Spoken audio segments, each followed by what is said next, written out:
जय श्री कृष्णा। राधे राधे दोस्तों आज मैं आप लोगों को लड्डू गोपाल की एक ऐसी दर्दनाक बिल्कुल सत्य लीला कथा सुनाऊंगी जिसे सुनकर आप सभी का हृदय कांप जाएगा। और जरा सोच कर देखिए दोस्तों, क्या गुजरेगी उस भक्त पर जब उस भक्त को पता चले कि उसके प्राणों से प्रिय लड्डू गोपाल के साथ ऐसी दर्दनाक घटना घट गई।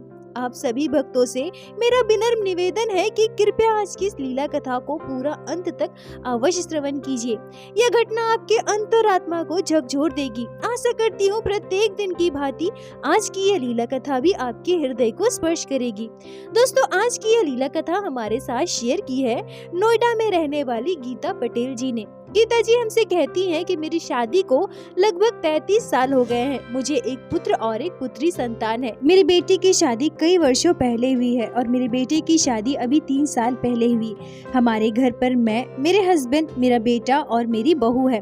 गीता जी कहती हैं कि लीला कथा प्रारंभ करने से पहले ही मैं बता दूं, मैं वही महिला हूँ जिसके द्वारा लड्डू गोपाल को इतना दर्द दिया गया, जिसके हाथों इतनी बड़ी भूल हो गई, जिसकी वजह से कान्हा को इतनी तकलीफ हुई थी। मैं आप सभी को बता दूं कि मैं वही महिला हूं जिससे यह पाप हुआ है और मैं अपने इस पाप को आजीवन नहीं भूल सकती। दोस्तों, मैं आप सभी को बता दूं कि जब गीता जी इस घटना को मेरे साथ शेयर कर रही थी तो वो कई बार रो पड़ी, मानो उन्हें अपने किए पर अब भी बहुत अफसोस था। उनके हाथों जो अपराध बना है उसे वो अभी भी भूल नहीं पा रही है। गीता जी कहती है कि बेटे बहू की शादी के बाद जब बहू पहली बार अपने मायके गई और वहाँ से वापस आई तो अपने साथ लड्डू गोपाल का शिव विग्रह लेकर आई। पहले तो मुझे बहुत ही अजीब लगा क्योंकि मैंने कभी पहले लड्डू गोपाल की सेवा के बारे में नहीं सोचा था। ऐसा नहीं है कि मैं भगवान को नहीं मानती, हमारे घर के मंदिर में भी सभी देवी देवताओं के चित्रपट मौजूद है जिनकी मैं पूजा पाठ करती हूँ, पर लड्डू गोपाल की सेवा का भाव कभी भी मेरे मन में नहीं आया था। न ही मैंने कभी यह सोचा था कि लड्डू गोपाल की सेवा कठिन है या फिर मैं नहीं कर सकती, या भविष्य में मैं कभी लड्डू गोपाल की सेवा करूंगी या फिर बिल्कुल भी नहीं करूंगी। मतलब मैंने कभी इस बारे में विचार ही नहीं किया। मन में कभी ठाकुर जी के प्रति इतनी श्रद्धा भक्ति आई ही नहीं। शायद लड्डू गोपाल ने कभी मुझे अपनी सेवा के लिए चुना ही नहीं। फिर हम तो इंसान मात्र हैं, हम अपनी मर्जी से लड्डू गोपाल को भला अपने घर कैसे ला सकते हैं।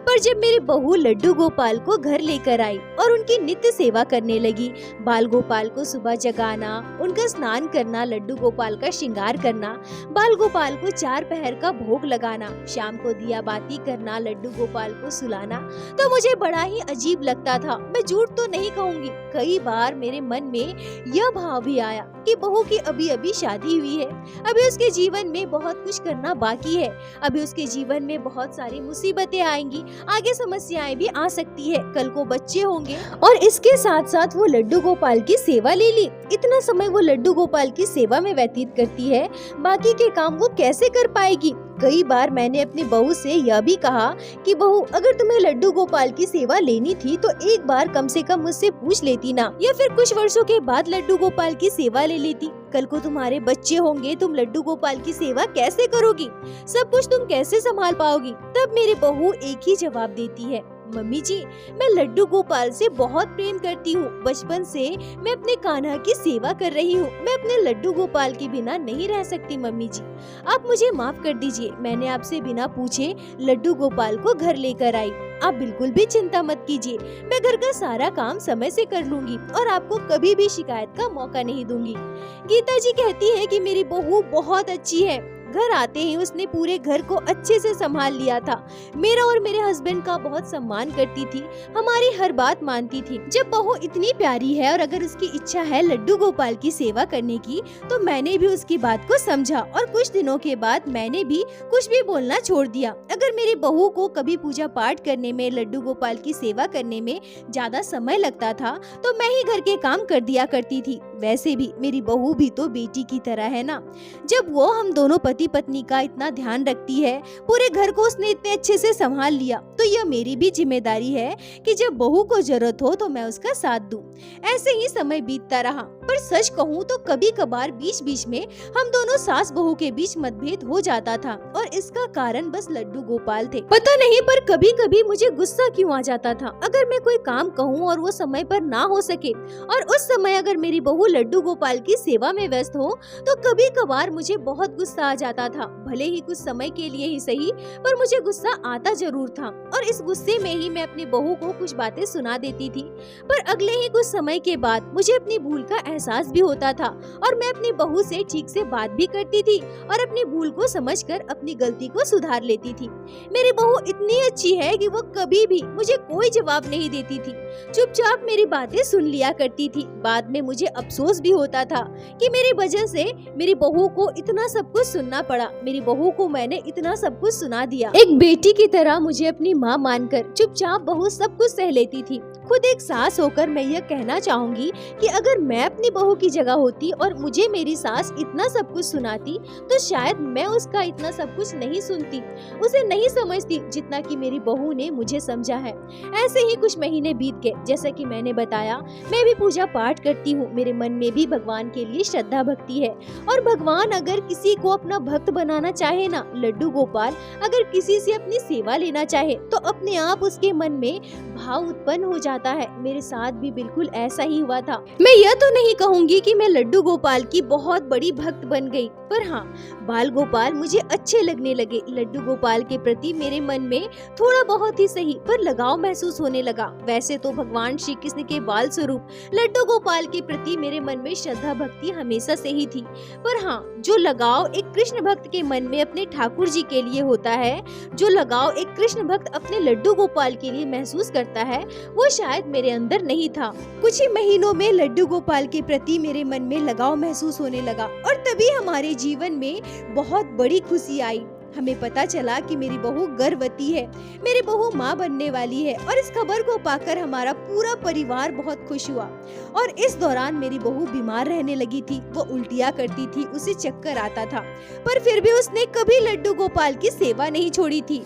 पर मैं भी कभी कभार उससे कह दिया करती थी कि बहू तुम रहने दो, मैं लड्डू गोपाल को भोग लगा देती हूँ। पर हाँ, लड्डू गोपाल को सुलाना, जगाना, लड्डू गोपाल का स्नान श्रृंगार करना, ये सब कुछ मैंने कभी नहीं किया, सब बहू ही किया करती थी। मैं बस कभी कभार लड्डू गोपाल को भोग लगा दिया करती थी। ऐसे ही समय बीतता गया। मेरे बहू का 9वां महीना शुरू हो गया। तब मेरे बहू के मायके वालों ने कहा कि वो बहू को अपने साथ घर लेकर जाना चाहते हैं। वो चाहते हैं कि बहू का पहला बच्चा अपने मायके में हो और वैसे देखा जाए तो यह हमारे यहाँ का रिवाज भी है। फिर मैंने भी उन्हें मना नहीं किया। समस्या यह थी कि मेरी बहू की मम्मी बीमार थी, उनकी तबीयत भी ठीक नहीं रहती थी। परिवार में बहू की मम्मी, पापा और उनका एक छोटा बेटा है जो कि पढ़ाई करता है। ये घटना 3 साल पहले की है। अब जब बहू अपने मायके जाने लगी तो लड्डू गोपाल को भी अपने साथ ले जाने लगी। तब मैंने सोचा कि अगर बहू लड्डू गोपाल को अपने साथ लेकर जाएगी तो वहाँ भी बाल गोपाल की सेवा में लगी रहेगी और अपना ध्यान ठीक से नहीं रख पाएगी। या फिर बहू की मम्मी अगर लड्डू गोपाल की सेवा करती है, फिर भी वो ठीक से न अपना ध्यान रख पाएगी, न ही बहू का अच्छे से ध्यान रख पाएगी। और कल को बच्चा होगा, घर पे इतना सारा काम बढ़ जाएगा, बच्चे की देखभाल करना, बहू की देखभाल करना, घर के इतने सारे काम करना और साथ ही साथ लड्डू गोपाल की सेवा करना। और मेरी समधन की तबीयत भी ठीक नहीं है, सब कुछ अकेले संभालना मेरी समधन के लिए बहुत मुश्किल हो जाएगा। इसलिए मैंने बहू से कहा कि बहू तुम एक काम करो, लड्डू गोपाल को तुम यहीं रहने दो। वैसे भी मैं दिन भर घर पर अकेली रहती हूँ, घर पर ज्यादा काम भी नहीं है, तो मैं बाल गोपाल की सेवा कर लूंगी, तुम बिल्कुल भी चिंता मत करो। पहले तो मेरी बहू ने मना कर दिया। उसने कहा कि नहीं मम्मी जी, मैं सब कुछ संभाल लूंगी, आप चिंता मत कीजिए। पर मेरे बार बार जिद करने पर, बार बार उससे कहने पर वो मना भी नहीं कर पाई और वो मान गई। उसने बस एक ही बात मुझसे कही कि मम्मी जी आप मेरे लड्डू गोपाल का ध्यान रखना, बहुत ही प्यार से, जतन से मैं कान्हा की सेवा करती हूँ, मेरे लड्डू गोपाल को कभी भी किसी चीज की कमी मत होने देना। गीता जी कहती हैं कि यह तो मुझे भी पता था कि मेरी बहू लड्डू गोपाल से कितना प्रेम करती है, बाल गोपाल की सेवा बड़े ही जतन से करती है। मैंने अपनी बहू से कह दिया कि बहू तुम चिंता मत करो, तुम्हारे कान्हा की मैं खूब सेवा करूंगी, अच्छे से सेवा करूंगी और तुम जरा भी परेशान मत होना। वैसे तो मुझे सब कुछ पता है, पर फिर भी अगर मुझे कुछ भी जानना होगा, तुमसे कुछ भी पूछना होगा तो मैं कॉल कर लूंगी और तुम जरा भी चिंता मत करना। वैसे तो मुझे सब कुछ पता है, फिर भी अगर मुझे कुछ भी जानना होगा तो मैं तुम्हें कॉल कर लूंगी, तुम बस अपना ध्यान रखना। बस लड्डू गोपाल की कृपा से सब कुछ अच्छे से हो जाए, तुम 1 से 2 हो जाओ, फिर हमारी सारी चिंताएं खत्म हो जाएगी। गीता जी कहती हैं कि इसके बाद बहू अपने पापा और अपने छोटे भाई के साथ अपने मायके चली गई। घर पर मैं, मेरे हस्बैंड, मेरा बेटा और मेरा एक नाती जिसकी उम्र 5 साल है, वो हमारे साथ ही रहता था। दरअसल मेरी बेटी को 2 बच्चे हैं, एक मेरा नाती जो हमारे साथ ही रहता है, जिसे हम गोलू कहकर पुकारते हैं, और दूसरा उसका छोटा भाई जिसकी उम्र अभी 2 साल है। दोनों बच्चों को साथ साथ संभालना मेरी बेटी के लिए बहुत दिक्कत हो रहा था और उसकी सासू माँ भी नहीं थी, इसलिए मैं गोलू को अपने साथ लेकर आई और पिछले 1 साल से उसे हमने अपने पास रखा है। यही हमने उसका एडमिशन भी करवा दिया है, वो यहीं से स्कूल जाता है। दिन भर मेरे हस्बैंड और मेरा बेटा अपने अपने जॉब पर होते हैं। घर पर मैं, गोलू और मेरे लड्डू गोपाल। मैं लड्डू गोपाल का बहुत ध्यान रखती थी, जैसे जिस तरह से मेरी बहू बाल गोपाल की सेवा करती थी, ठीक उसी तरह से मैं भी लड्डू गोपाल की सेवा किया करती थी। सुबह लड्डू गोपाल को जगाती थी, उनका स्नान श्रृंगार करती थी, बाल गोपाल को 4 पहर का भोग लगाती थी और मैं अपने कान्हा को रात्रि में सुलाती थी। मैं लड्डू गोपाल से दिन रात प्रार्थना करती थी, हे ठाकुर जी, मेरी बहू का ध्यान रखना, बहू की डिलीवरी अच्छे से हो जाए, माँ और बच्चा दोनों स्वस्थ रहे, इतनी कृपा करना प्रभु। मेरी बहू प्रत्येक दिन कम से कम 1 बार कॉल करके मुझे लड्डू गोपाल के बारे में जरूर पूछती थी। कभी कभी वीडियो कॉल कर अपने कान्हा के दर्शन करती थी। ऐसे ही कुछ दिन और बीत गए, पर मैंने कभी सपने में भी नहीं सोचा था कि मेरी एक छोटी सी भूल की वजह से इतनी बड़ी घटना घट जाएगी। मेरी लापरवाही की वजह से लड्डू गोपाल को इतनी तकलीफ झेलनी होगी। गीता जी कहती है कि प्रत्येक दिन की भांति मेरे हस्बैंड और मेरा बेटा अपने अपने जॉब पर गए थे। घर पर मैं और लड्डू गोपाल थे। मेरा नाती भी स्कूल गया था। गर्मी का मौसम था, बहुत कड़ी धूप हो रही थी। घर का सारा काम समेटकर मैं टीवी देख रही थी। तभी मेरा नाती गोलू स्कूल से घर वापस आया। मैंने उसे पीने के लिए ग्लूकोज दिया और वो वही कपड़े बदलकर सोफे पर बैठकर टीवी देखने लगा। तभी मैंने सोचा कि समय हो गया है, जाकर लड्डू गोपाल को भोग लगा देती हूँ, उसके बाद मैं और गोलू भी खाना खा लेंगे। यह सोचकर मैं लड्डू गोपाल को भोग लगाने चली गई। तभी मेरे पीछे पीछे गोलू भी मेरे साथ गया। लड्डू गोपाल को भोग लगाने के बाद मैं वापस अपने कमरे की ओर आने लगी। तभी गोलू लड्डू गोपाल को गोद में लेने की जिद करने लगा। मुझसे कहने लगा, नानी नानी, एक बार मैं लड्डू गोपाल को उठा लूं क्या? नानी नानी, मैं लड्डू गोपाल को गोद में लूं क्या? नानी नानी, मैं लड्डू गोपाल को लेकर कमरे में चलूं क्या? गीता जी कहती है कि मैंने गोलू को मना कर दिया। मैंने गोलू से कह दिया कि आप ऐसे लड्डू गोपाल को स्पर्श नहीं करेंगे जब तक आप स्नान करके स्वच्छ ना हो जाओ। बाल गोपाल को कभी भी गोद में लेने की बात मत करना। कल जब स्नान करोगे ना, तब लड्डू गोपाल को गोद में लेना। मैं खुद तुम्हें लड्डू गोपाल गोद में दूंगी, पर अभी तुम बाल गोपाल को बिल्कुल भी स्पर्श मत करना। गीता जी कहती है कि यह गोलू को भी अच्छे से पता था कि बिना स्नान किए हम लड्डू गोपाल को स्पर्श नहीं कर सकते हैं, और क्योंकि वो अभी अभी स्कूल से आया था, ऐसी अवस्था में मैं कभी उसे लड्डू गोपाल को स्पर्श करने नहीं दूंगी। और वैसे तो वो कभी भी लड्डू गोपाल को गोद में लेने की जिद नहीं करता था, पर उस दिन पता नहीं उसके मन में क्या हुआ, बार बार वो लड्डू गोपाल को गोद में उठाने की जिद करने लगा था। बार बार कह रहा था कि हम लड्डू गोपाल को लेकर अपने कमरे में चलेंगे, वहीं बाल गोपाल हमारे साथ बैठेंगे।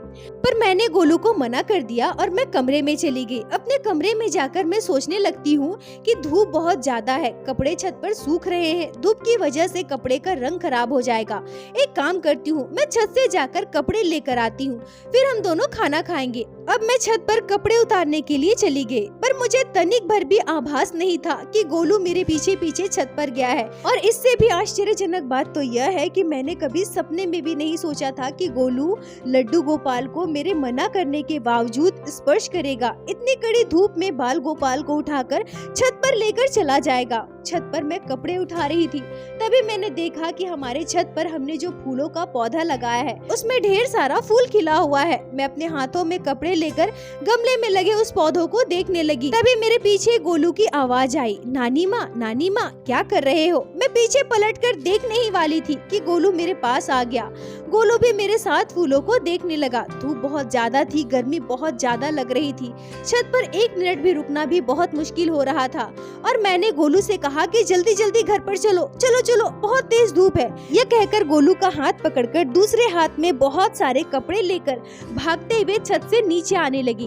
नीचे आने के बाद मैंने और गोलू ने खाना खाया। खाना खाने के बाद घर का बाकी काम मैंने समेट लिया। और लेटे लेटे टीवी देखने लगी। गोलू भी मेरे पास ही लेटा हुआ था।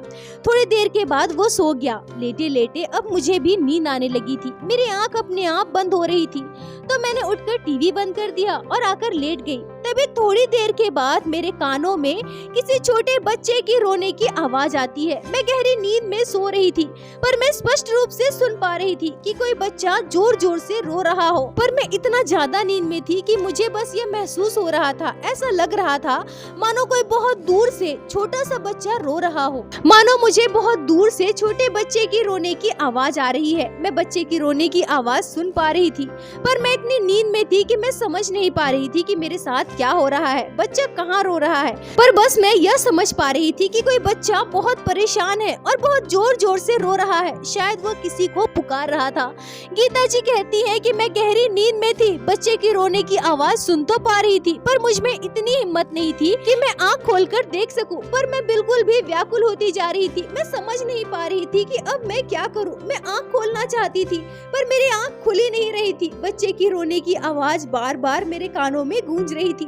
लगातार बच्चे की रोने की आवाज मैं सुन पा रही थी। ऐसा लग रहा था मानो कोई छोटा सा बच्चा बहुत परेशान हो और रोते हुए मुझे पुकार रहा हो। तभी एकाएक मेरी आँख खुल जाती है और मैं तुरंत गोलू की ओर देखती हूँ। गोलू तो अभी भी सो रहा है, मेरे पास ही है। फिर बच्चे की रोने की आवाज कहाँ से आ रही थी? क्या यह मेरा कोई सपना था? तभी मैंने यह सोचा कि हो सकता है बाहर कोई बच्चा रो रहा होगा या फिर मैंने कोई सपना देखा होगा। यह सोचकर मैं दोबारा सोने की कोशिश करती हूँ, पर तभी उसी समय मेरी बहू का कॉल आ जाता है। गीता जी कहती हैं कि दोपहर के इस समय मेरी बहू मुझे कभी भी कॉल नहीं करती। उसे पता होता है कि दोपहर में मैं सो रही हूँ, पर पता नहीं उस दिन उसने मुझे कैसे कॉल कर दिया। मैंने कॉल उठाया। वैसे तो जब भी मेरी बहू कॉल करती है तो मेरे बारे में पूछती है, गोलू के बारे में पूछती है और लड्डू गोपाल के बारे में भी पूछती है। हमने क्या खाया, हम क्या कर रहे हैं, घर का काम हुआ या नहीं। बहू ये सारी बातें मुझसे पूछती है और साथ ही साथ लड्डू गोपाल के बारे में ढेर सारी बातें करती है। पर आज इस समय कॉल करने के बावजूद मेरी बहू ने सबसे पहले लड्डू गोपाल के बारे में पूछा। मम्मी, लड्डू गोपाल को आपने भोग लगाया है क्या? आपको पता है मम्मी जी, लड्डू गोपाल की आज मुझे बहुत याद आ रही है। पता नहीं क्यों मन बिल्कुल भी नहीं लग रहा है। अभी तो शायद आप सो रही थी, पर मैंने फिर भी आपको परेशान कर दिया। मम्मी जी, आप वीडियो कॉल कीजिए ना, मैं लड्डू गोपाल के दर्शन कर लूं। लल्ला को देखने की बहुत इच्छा हो रही है। गीता जी कहती हैं कि मैंने अपनी बहू से कहा कि चलो ठीक है, मैं थोड़ी देर में तुम्हें कॉल करती हूँ। और यह कहकर मैं अपना मोबाइल हाथ में लेकर मंदिर की ओर चली गई। पर मंदिर में जाकर मैं जो दृश्य देखती हूँ उसे देखकर मेरे होश उड़ गए। लड्डू गोपाल कहाँ है? लड्डू गोपाल तो अपने स्थान पर है ही नहीं। बाल गोपाल भला मंदिर से कहाँ जा सकते हैं? नहीं नहीं, मेरे बाल गोपाल कहाँ चले गए? गीता जी कहती है कि मेरे प्राण निकल गए। मैं समझ नहीं पा रही थी कि यह भला कैसे हो सकता है। लड्डू गोपाल अपने आप अपने स्थान से कैसे जा सकते हैं? तभी दूसरे ही पल आश्चर्यजनक तरीके से मेरे कदम अपने आप मुड़ जाते हैं। पता नहीं क्यों, कैसे, पर मैं दौड़ते हुए छत की ओर भागती हूँ। हाँ, मुझे नहीं पता कि उस समय मेरे मन में यह बात कैसे आई। क्यों मुझे ऐसा लगा कि हो ना हो मेरे लड्डू गोपाल छत पर ही होंगे। ऐसा हुआ मानो मेरे कान्हा ने स्वयं मुझे अनुभूति करवाई हो, स्वयं मुझे यह आभास करवाना चाहते हो कि मैं यहाँ छत पर हूँ। मैं बिना कुछ सोचे समझे दौड़ते हुए छत की ओर भागती हूँ और छत पर पहुंचकर मैं इधर उधर पागलों की तरह कड़कती धूप में लड्डू गोपाल को ढूंढने लगती हूँ। तभी मेरी नजर पड़ती है छत के कोने पे, जहाँ मेरे लड्डू गोपाल कड़कती धूप में जमीन पर बैठे हुए थे। गीता जी कहती है कि ऐसा लग रहा था मानो मेरे प्राण निकल गए। इस कड़कती धूप में जहाँ एक पल भी खड़ा होना मुश्किल हो रहा था, जमीन धूप से तप रहा था, वहीं लड्डू गोपाल जमीन पर बैठे हुए हैं। गर्मी की वजह से मैंने लड्डू गोपाल को सूती का छोटा छोटा पोशाक पहनाया था। छोटे से पोशाक पहने मेरे कान्हा गर्मी में ऐसे बैठे हुए हैं। लड्डू गोपाल को कितनी तकलीफ हुई ना। तभी मेरे नजर पड़ती है छत के कोने में, जहाँ मेरे लड्डू गोपाल कड़कती धूप में जमीन पर बैठे हुए थे। गीता जी कहती है कि ऐसा लगा मानो मेरे प्राण निकल गए। इस कड़कती धूप में जहाँ एक पल भी खड़ा होना मुश्किल है, जमीन धूप से तप रही है, वहीं लड्डू गोपाल जमीन पर बैठे हुए हैं। गर्मी की वजह से मैंने लड्डू गोपाल को सूती का छोटा छोटा वस्त्र पहनाया है। छोटे से सूती के पोशाक पहने हुए लड्डू गोपाल इतनी गर्मी में छत पर बैठे हुए हैं, जिससे मेरे कान्हा को न जाने कितनी तकलीफ हो रही होगी। छोटे छोटे कपड़े पहने हुए मेरे लड्डू गोपाल कड़कती धूप में छत पर बैठे हुए हैं। मैंने तुरंत बाल गोपाल को अपनी गोद में उठाना चाहा। गीता जी कहती हैं कि बाल गोपाल को जब मैंने स्पर्श किया तो ऐसा लगा मानो मुझे करंट सा लगा हो। लड्डू गोपाल का विग्रह आग की तरह तप रहा था। इस कड़कती धूप में लड्डू गोपाल घंटों बैठे रह गए। मेरे बाल गोपाल पूरी तरह से तप रहे थे, आग का गोला बन चुके थे और मैं नहीं जानती कि यह लड्डू गोपाल की कैसी लीला है। बाल गोपाल का विग्रह इतना तप रहा था कि मैं उन्हें स्पर्श ही नहीं कर पा रही थी। जैसे ही मैंने लड्डू गोपाल को गोद में लेना चाहा, मेरा हाथ बिल्कुल से तप गया। तब मैंने अपनी साड़ी का आंचल नीचे किया और लड्डू गोपाल को साड़ी के पल्लू से लपेटकर अपनी गोद में उठाया और तुरंत मैं भागते हुए नीचे आ गई। और तब तक मेरी बहू का कॉल भी आने लगा था, पर मैं अपने बहू का कॉल भला कैसे उठा सकती हूँ। मैं उससे क्या कहूँ कि मैंने तुम्हारे लल्ला का ध्यान नहीं रखा, मैं तुम्हारे लल्ला का ध्यान नहीं रख पाई। तुम्हारे लड्डू गोपाल इतनी कड़कती धूप में छत पर बैठे थे, तुम्हारे कान्हा रो रहे थे, रोते हुए मुझे आवाज लगा रहे थे। हो ना हो वो बच्चा जिसके रोने की आवाज मुझे आ रही थी, वो मेरे कान्हा ही रहे होंगे। मेरे लड्डू गोपाल रोते हुए मुझे पुकार रहे होंगे। और इस समय मेरी बहू तो मुझे कभी नहीं कॉल करती। मेरी बहू का मन भी घबरा रहा था, वो बेचैन हो रही थी। और यह सब लड्डू गोपाल की ही लीला है। बाल गोपाल तकलीफ में थे, दर्द में थे, ये मेरी बहू को महसूस करवा रहे थे। मैंने अपनी बहू का फोन नहीं उठाया। मैं तुरंत लड्डू गोपाल को ठंडे ठंडे जल से स्नान करवाई, पूरे विग्रह पर चंदन का लेप लगाया, बर्फ की सिकाई की, लड्डू गोपाल को ठंडा जल पिलाया। मैं लड्डू गोपाल को लेकर अपने कमरे में आ गई, जहाँ पर एसी लगा था। लड्डू गोपाल को मैंने ठंडी ठंडी पेय पदार्थ का भोग लगाया। घर पर तरबूज रखा हुआ था, मैंने लड्डू गोपाल को तरबूज का भी भोग लगाया और अपने कमरे में ही मैंने लड्डू गोपाल को शयन करवा दिया। इतना सब कुछ करने में लगभग आधा घंटा से ज्यादा समय व्यतीत हो चुका था। और इधर मेरी बहू बार बार कॉल कर रही थी। मेरी बहू भी घबरा रही थी, वो समझ नहीं पा रही थी कि मैं उसका कॉल क्यों नहीं उठा रही हूँ। सब कुछ ठीक तो है ना। लड्डू गोपाल को कमरे में शयन करवाने के बाद मैंने अपनी बहू का कॉल उठाया। मैंने अपनी बहू से कह दिया कि घर पर बगल वाली आंटी आई थी, मैं उसी से बात करने में व्यस्त थी, इसलिए तुम्हारा कॉल नहीं उठा पाई। मैंने अपनी बहू को वीडियो कॉल किया और लड्डू गोपाल को सोते हुए दिखा दिया। मेरी बहू ने मुझसे पूछा भी कि मम्मी जी आप लड्डू गोपाल को यहाँ अपने कमरे में क्यों सुला रही है। तब मैंने अपनी बहू से कहा कि मंदिर में बहुत गर्मी है ना, कूलर चलाने के बावजूद बहुत गर्मी लग रही है, इसलिए मैं बाल गोपाल को अपने कमरे में लेकर आई। मेरी बहू बहुत खुश हो गई। वो सोचने लगी कि मेरी सासू माँ मेरे कान्हा का कितना ध्यान रख रही है। गीता जी कहती है कि मुझ में हिम्मत नहीं थी कि मैं अपनी बहू को कुछ भी बता सकूं, और अगर उसे मैं कुछ भी बताती तो वो शायद बर्दाश्त नहीं कर पाती, उसे बहुत दुख होता। या तो वो हमारे घर वापस आ जाती या तो लड्डू गोपाल को अपने पास मंगवा लेती। मैं इस अवस्था में अपनी बहू को परेशान नहीं करना चाहती थी। मैंने अपनी बहू को कुछ भी नहीं बताया, पर मैंने लड्डू गोपाल से क्षमा मांगा। मैं ये समझ गई कि जब मैं कपड़े उतारने गई थी और गोलू मेरे पीछे गया था, तभी गोलू लड्डू गोपाल को लेकर छत पे गया होगा। और बाद में जब मैंने गोलू से यह बात पूछी तो उसने इस बात को स्वीकार भी किया। अब मैं बच्चे को भला क्या ही कहूँ, उसे अगर ज्ञान होता, उसमें समझ होती तो क्या वो ऐसा करता। पर फिर भी मैंने गोलू को खूब डांटा और उसे अच्छे से समझा दिया कि लड्डू गोपाल को कभी भी गोद में ना उठाए। गीता जी कहती है कि शायद ये हमारे समय का फेर था, यह हमारे हाथों से इतनी बड़ी भूल होनी थी, इतना बड़ा पाप होना था।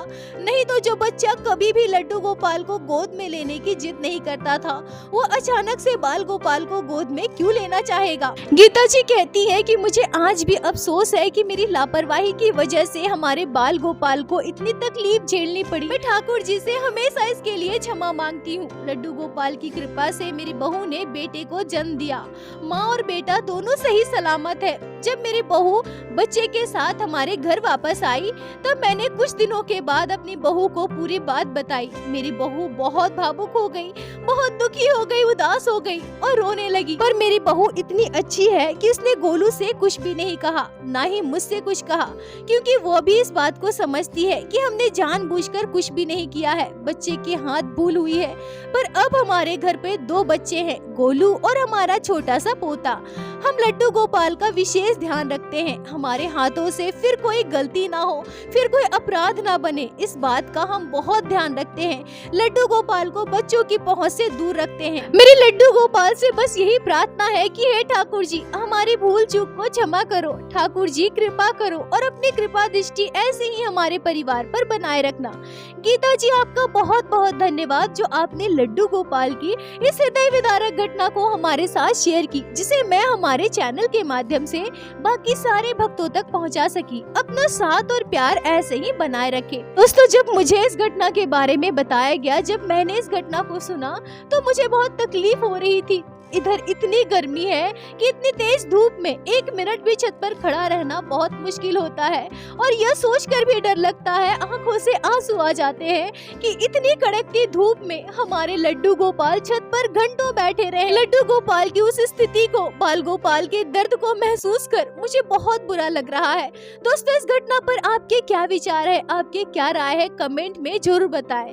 मुझे आप सभी के कमेंट का इंतजार रहता है। आप सभी भक्तों से मेरा हाथ जोड़कर विनती है कि कृपया अगर आपके घर छोटे बच्चे हैं तो बच्चों की पहुंच से लड्डू गोपाल को दूर रखें। जरा ध्यान रखें, बच्चे कभी भी लड्डू गोपाल को गोद में उठा लेते हैं। बच्चे मासूम होते हैं, ना समझ होते हैं, पर यह हम बड़ों का कर्तव्य होता है कि हम लड्डू गोपाल का विशेष ध्यान रखें, जिससे हमारे घर पर बच्चों के हाथों कभी कोई अपराध ना बने और हमारे कान्हा को कभी कोई तकलीफ ना हो।